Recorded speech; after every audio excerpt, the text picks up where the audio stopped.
Pak Idris, melihat dari perkembangan yang akan dilakukan bagi masyarakat Papua, banyak masyarakat yang mendukung. Lalu bagaimana Pak rencana DOB menurut IKBP dapat bisa majukan Papua, Pak Idris? Selamat siang, ya. Makasih Mas Ari. Selamat siang Pak Idris. Ya, pembentukan DOB Provinsi Papua Selatan, Papua Tengah, dan Pegunungan Tengah ini adalah, saya pikir adalah salah satu tahap, ada salah satu langkah maju yang dilakukan oleh pemerintah saat ini. Ini pilihan rasional bagi percepatan pembangunan di tanah Papua. Sebab kehadiran daerah otonomi baru, provinsi di Papua menjadi dambaan masyarakat selama ini, di mana ketertinggalan itu salah satunya dapat dipacu dengan percepatan pembangunan pembentukan daerah otonomi baru provinsi. Saya kira bahwa kebijakan pemerintah ini sangat menstimulasi orang asli Papua untuk memajukan daerahnya sendiri, dapat berpartisipasi dalam pembangunan daerah maupun pembangunan nasional. Apa saja Pak yang dapat diperoleh dari DOB ini bagi Papua dan masyarakat Papua sendiri pada khususnya?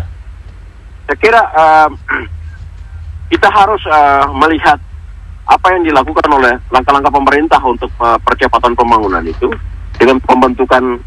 Ini hanya salah satu langkah yang dilakukan oleh pemerintah, karena dengan pembentukan daerah otonomi baru provinsi di 3 kawasan ini, itu dapat membuka ruang partisipasi politik yang lebih luas, terutama bagi kekuatan-kekuatan sosial dan masyarakat adat tanah Papua yang selama ini kalau kita melihat bahwa di dalam mekanisme politik reguler itu teman-teman orang asli Papua itu tidak banyak diakomodir dalam kursi legislatif misalnya di daerah-daerah. Tapi dengan adanya pembentukan DOB ini, itu banyak akan direkrut orang asli Papua, terutama yang ada di kawasan Pegunungan Tengah, kawasan Papua Tengah maupun kawasan Papua Selatan, untuk menduduki kursi legislatif daerahnya, yang selama ini semuanya berebut di provinsi Papua yang kuotanya sangat terbatas di Jayapura. Kemudian kalau kita melihat secara pengalaman kita selama ini, kita melihat Papua itu semuanya mengarah ke Jayapura saja atau Manokwari saja. Padahal ada pusat-pusat perhatian pembangunan, pusat-pusat pemerintahan yang bisa kita lihat. Mereka berpotensi untuk menunjukkan warna yang baru.